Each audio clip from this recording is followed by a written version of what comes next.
ሰላም ቤተሰብ እንዴት ናችሁ? በያላችሁበት ሰላማችሁ ብዝት ይበልልኝ።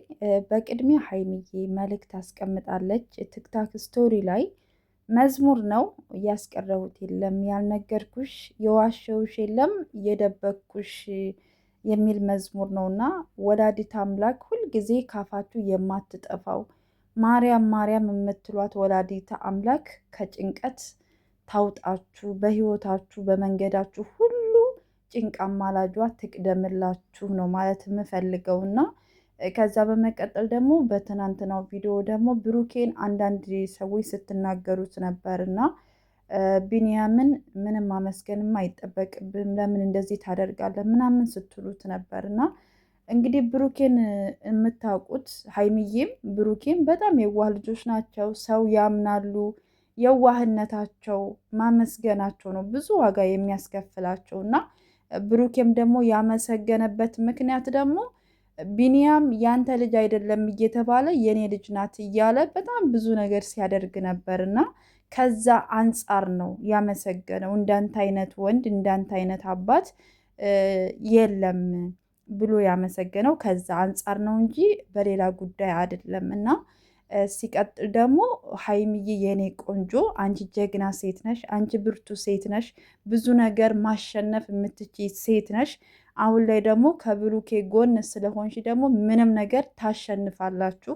እኛም ደግሞ ከጎናችሁ ነን በተቻለን አቅም ማለት ነው፣ ከፈጣሪ በታች ማለት ነው።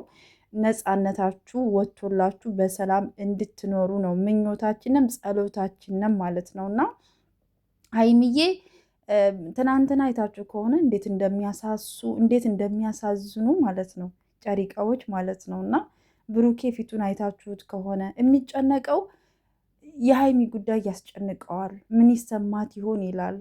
ሀይሚዬ ደግሞ ምን ይፈጠር ይሆን ሌላ ጭንቀት ነው።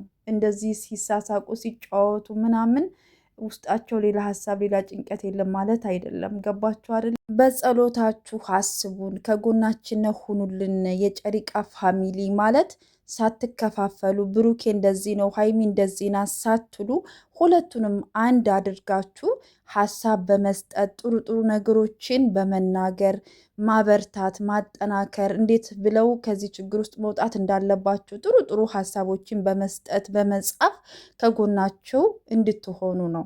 በጸሎታችሁ አስቡን፣ ከጎናችን ሆኑ፣ እንዳትከፋፈሉ ማለት የፈለጉት ለዛ ነው። እሺ ቤተሰብ እና ትናንትና ቪዲዮ ላይም ተናግሬያለሁ። እውነት ልጁ የብሩኬ ከሆነ እዩ ለምንድን ነው ቀጥታ መጥታ ዲኤንኤ ማድረግ የማትፈልገው? አንድ ወንድ ልጅ ይሄ ልጅ የኔ አይደለም ካላት እሷ እውነት ካላት ቀጥ ብላ መጥታ ዲኤንኤ ማድረግ የምትችለው እሷ ነበረች። ምክንያቱም የልጇን አባት ማሳወቅም ማወቅም የነበረባት እሷ ነበረች። ግን ዲኤንኤ ሲባል ለምን እንደምትደበቅ ለምን እንደምትሸሸግ ለምን ሌላ ችግር ለመፍጠር ወከባ ለመፍጠር እንደምትፈጥር አላቅም። አሁንም ዛሬ እንግዲህ መጥታ ልጇን ይዛ መጥታ ቀጥታ ወደ ዲኤንኤ ከሄዱ እሰየው። ግን ደግሞ ዲኤንኤ እንትን ሳትል ዝም ብላ መጥታ ሌላ ችግር የምትፈጥር ከሆነ የሆነ ተልእኮ አላት ማለት ነው። አደለ ቤተሰብ? እኔ እንደዛ ነው የምረዳው። ገባችሁ? ምክንያቱም በጣም ቀላል ነገር ነው። ልጁ ተወልዷል። ቀጥታ ዲኤንኤ ማድረግ ነው። ከዛ ውጤት መጠበቅ ነው። ከዛ ማወቅ ነው በቃ። ልጆቹንም እንደዚህ ጭንቀት ውስጥ ማስገባትም ማጨናነቅም አይጠበቅባትም። እሷም ሌላ ችግር ውስጥም መግባትም አይጠበቅባትም። ይህ ምንም ያለቀ ጉዳይ ስለሆነ አንድ ዲኤንኤ ብቻ የሚፈታው ችግር ስለሆነ ማለት ነው። እና ሁላችሁም ትናንትና እኔ በጣም ነው ያሳዘኑኝ እውነት ስነግራችሁ ሀይሚዬና ብሩኬ። ሀይሚዬ ትናንትና ጓደኛቸው እንዴት ሲመክራት እንደነበረ ብሩኬ ፊቱ ላይ እኮ ያስታውቃል። በጣም ተጨንቋል። ሀይሚዬም እንደዛው ናት።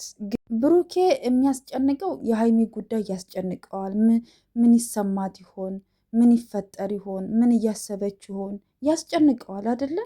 ሀይሚዬም እንደዛው ምን ይፈጠር ይሆን? ምን ይሆን መጨረሻው? ያስጨንቃል አይደለ?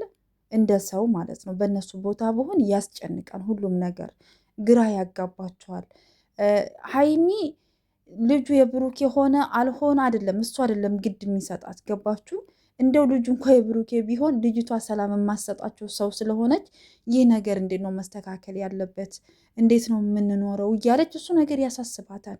ብሩኬ ፍቅር ቢሰጣት ቢንከባከባት የእሷ ቢሆን ይቺ ሴት ከህይወታቸው እስካልወጣች ድረስ ሰላም አሰጠንም ብላ ስለምታስብ እሱ ነገር ያስጨንቃታል። ግን እግዚአብሔር አምላክ ደግሞ ነፃነታችሁን ያውጣላችሁ። ወላዲተ አምላክ ሁል ጊዜ የምትጠሯት ጭንቃ ማላጇ ጭንቃችሁን ታስወግድላችሁ። እኔ ሌላ ምንም አልልም። እንግዲህ ዛሬ ሁላችንም በጉጉት የምንጠብቀው ቀን ነው። ቀጥታ ልጇን ይዛ መጥታ ዲኤንኤ የምታደርግም ከሆነ እሰየው ነው።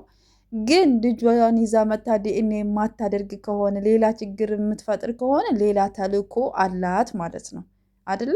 ይሄ ምንም ዲኤንኤ አንድ የሚፈታው ነገር ነው፣ ሌላ ችግር ውስጥ መግባት ካልፈለገች በስተቀር ማለት ነው። እና ሁላችሁም በጸሎታችሁ በዱዓችሁ አስቧቸው፣ አበርቷቸው ማለት እፈልጋለሁ።